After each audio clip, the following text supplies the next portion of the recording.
welcome to the show, brother. It's nice to have you. Thanks. Yeah, I'm happy to join you guys. So I wanted to show the listeners a couple things. So first thing here, I've got some salt here, and then I've also got a little bit of lemon juice here, and then I've also got a little bit of pickle juice here because, like I said, we've had content creators on from the Canucks, but we've never had someone on from a different team. So I want to let you guys know what's going to happen. So over the course of this interview, I'm going to be building a drink. So the pickle juice works as the base.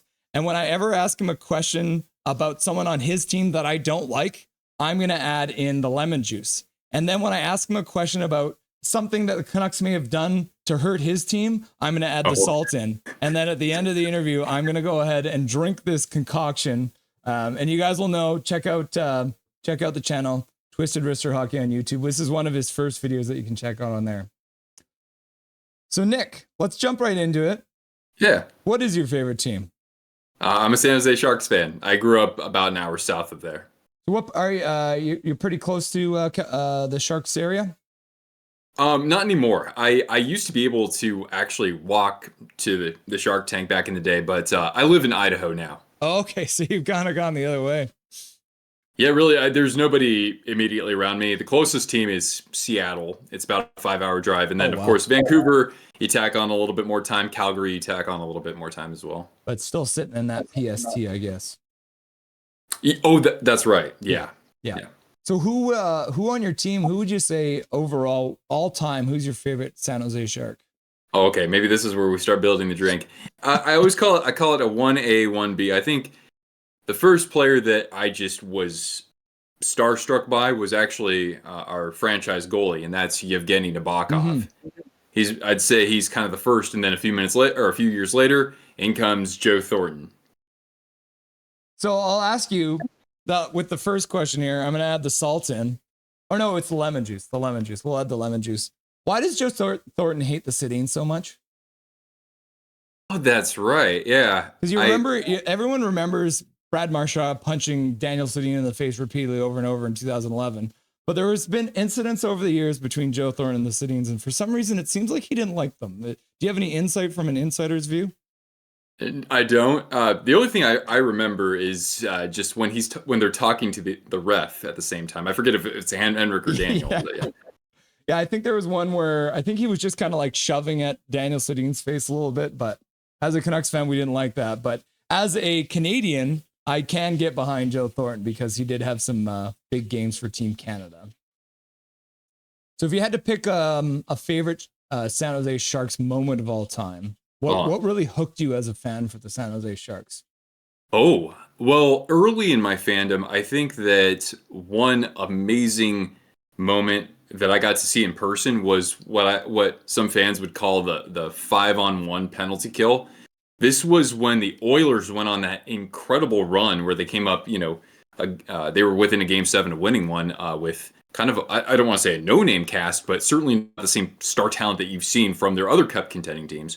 But in Game 2, they're in San Jose, and the Sharks are killing a 5-on-3 for about a minute 40, I want to say. And essentially, two Sharks players either break their stick or lose their stick. And so at one point, for a possession, there's literally just one PK guy out there for the Sharks with a stick, and the crowd is just absolutely going nuts. So it's those moments in the playoffs that I think really did hook me to make me a lifer. And then I'd say that years later, I mean, I got to be there during the Game 7 against Vegas back in 2019, and I mean, that is one of the coolest things I've ever experienced in my life. And that was real. the one Hopefully, where, I can say that the Stanley Cup would be probably the only thing that can top. I mean, as a Sharks fan, you got the same pain that we do. You've never seen the Cup go up in your town. But I think the one you're talking about, that was when wasn't it like a high sticking penalty or something like that, and you guys end up with a 5-minute power play and then scored a bunch of goals to take the game, right? Yeah, the call itself, I mean, I understand why it's controversial, but they rallied back from down 3-0 with power play. Vegas ties it up in the last minute with their net emptied, and then the Sharks finally, about 18 minutes into overtime, win the series. Yeah, being there live for having your home team score in overtime is just unreal. So this one I'm probably gonna have to add the salt in. So what was your experience like from someone who I have seen on your channel, you did say you were a Kevin Bieksa fan at one point, but he did score the stanchion goal to knock the Sharks out in 2011. How is that feeling from your guys' side? Oh man, it's just I know that obviously the better team won. It's just that I think that there were times in those games. Maybe I'm thinking of a different series, but there were times when I think they might have scored first, and then the Canucks just when they score one, then the floodgates just open. Uh, but it was just the way that it ended. You know, I wanted to see the Sharks maybe force Game 6 and play till the bitter end, and then it doesn't seem as embarrassing. At least we got one game off you guys, because the year before that we got absolutely bum rushed in Chicago, got swept. I actually lived in Chicago during that time, and I think as the only fan of the Sharks in a city of 2.7 million people, I felt pretty alone from that. But yeah, the Bieksa goal that was so bizarre. But oh man, I still call it kind of those 2011 Canucks. I often consider them maybe the best team in my time that I've seen not win the Stanley Cup, like among finalists. Yeah, I think fans around here would say they're probably, you could make an argument that they're the best team to never win the cup, because I think during the regular season that year, they were number one on power play, number one on penalty kill, best goals against, best goals for. Like it all came crashing down on us. So I wanted to pick your brain too, just from an outsider's perspective, from what you've been seeing from the Canucks so far through the first kind of quarter of this season. Yeah. What are your thoughts? Anyone that you really like watching? Anything that stands out for you for the Canucks? Honestly, this is the most tuned out I've been in watching the NHL in several years. Part of that's just because I'm not making as much content these days, just focused on some other stuff. But I was, I mean, one thing I always like to look at is, what is their record in regulation? Because I think that really does say something when you get into the playoffs. So I always think that's something that you should monitor, since 5-on-5 is what they do in overtime. But one other thing I wanted to look at was, what's their record against teams that, at least when you look at their record points percentage, like what's their record against playoff teams right now?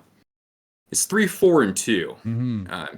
So the good thing is that with significant ailments for the Canucks, I think that probably when you look at the impact of their three of their best players who are out from injury, I think that it's been good that their schedule hasn't been all too daunting so far. So I think that's it's not really fair for us to judge what the ceiling is for the Canucks right now. I think that there's optimism once Demko, of course, returns from injury.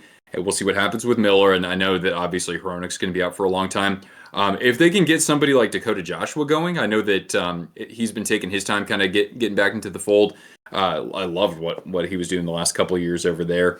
Then, I mean, there's no reason why this team can't, they're in a top 3 spot in the division right now, and there's no reason why they'd fall out of that. And what's nice is that, Lankinen can kind of share the net with Demko when he returns, so it's not like Demko all of a sudden will start 4 out of 5 games, Yeah, we figure we get Demko to play at home and Lankinen to play on the road, and we should win almost every game. So let's also talk, because I wanted to pick your brain a little bit about your team, because obviously they're in a different stage in their path towards a cup than the Canucks are right now, but a lot of exciting young talent. Like, what's that like watching your team rise to power? Because some of these guys are going to be all-stars in the league for years to come. Kind of weird because, this team obviously was dead last in the NHL last year, and they started this year 0-7-2. And then all of a sudden, their record afterwards is now 10-6-3. And I'm kind of still processing, what the heck am I seeing out there? How is this team? I mean, I knew that there was something with Ryan Warsofsky, who was our assistant the previous 2 years under David Quinn, but him behind the bench, I think there's something there. I think that the team looks much more supportive around each other, like on the ice. I mean, some of the ways that they're able to, swarm the puck in their own end, that's great. Some of the chemistry that these forwards have developed has been great. This is by no means a perfect team, and Mackenzie Blackwood's looked excellent for them. But really, as you alluded to earlier, the young talent, Celebrini, boy, I did not think he'd be this far along already. He's got Will Smith producing, and Willie Meckland has been the big unsung hero of this team. I think that he's really matured a lot in his first few years in the NHL to where, I mean, this is not the best comparison, but I hear some people say, oh, maybe the Sharks have their next Kane and Taves. And so I say, okay, but they also kind of might have this Marian Hossa, this slightly more experienced guy, this is the most fun I've had watching this team probably several years easily. Yeah, we get that. We've had some bad teams around here lately as well. Somebody in the chat. Oh, sorry. Go ahead. Okay, somebody in the chat was saying, "Who is Cortana?" Cortana is my logo for reference, but that's based on my dog. I should actually. And I got that she's hanging out down here. Yeah, it's fun. Actually, I've got my own dog Dobby who shows up on the stream every once in a while. He's a mini Aussie Shepherd, so full of energy as well. Oh my gosh, I love mini Aussies. Here, Dobby, come here. Let's show Nick Dobby. Here. Yeah, do you do Dobby imitation? Oh, there we go. So this is Dobby. Oh my goodness, he's a mini Aussie. He's very cute. Boy. He's trouble though. All right. So the question I did have for your team, because obviously still in a development stage, still building for the future. Are you worried that they might pull we're going to finish just outside of a playoff picture and maybe not get as high a draft pick? Or are you still thinking that maybe you got the picks already in and now it's just time to start building to a winning roster? Well, upcoming draft, I mean, it's a great question. The upcoming draft, I don't think it's super favorable for us in the sense that, when you look at our prospect pool, the biggest weakness that hasn't really been addressed yet is a right-hand shot on defense. And I know that we're probably not the only team in that respect, but we do need some depth and some point production from there. I'm basically trying to say that I'd like to see the Sharks kind of find their version of Moritz Seider, somebody like that. Mm-hmm. And it doesn't seem like there's somebody, who's a top 6 pick that would play that position. So I'm not as concerned about that right now. It's more about okay, can we be creative with how we put ourselves in a spot to ultimately get a player like that? And I mean, the Sharks did this over the offseason with their goaltending, getting Yaroslav Askarov. That was, as soon as I heard that he was on the block, I was like, GM Mike Greer has what he needs to make this trade happen, and he does. And I think that it's going to really pay off for this team, and we've already seen him play 2 games. So I love what's happening in terms of the Sharks changing course, and when you already have Celebrini and Smith kind of subsequently contributing the way that they are with a first-year head coach, I mean, then it looks pretty promising for us. It's just. I'm more like, look, I like being able to cheer for them to win. And we just won in overtime against the Capitals. So I mean, we're not an easy out, or at least not right now. Yeah, I mean, with that much talent, I mean, Macklin Celebrini obviously is a Vancouver kid, so we're always keeping a close eye on you, and that'll be one of the reasons that we can cheer for the San Jose Sharks moving forward. And speaking of the San Jose Sharks, the Canucks and the Sharks are going to be playing on December 23rd.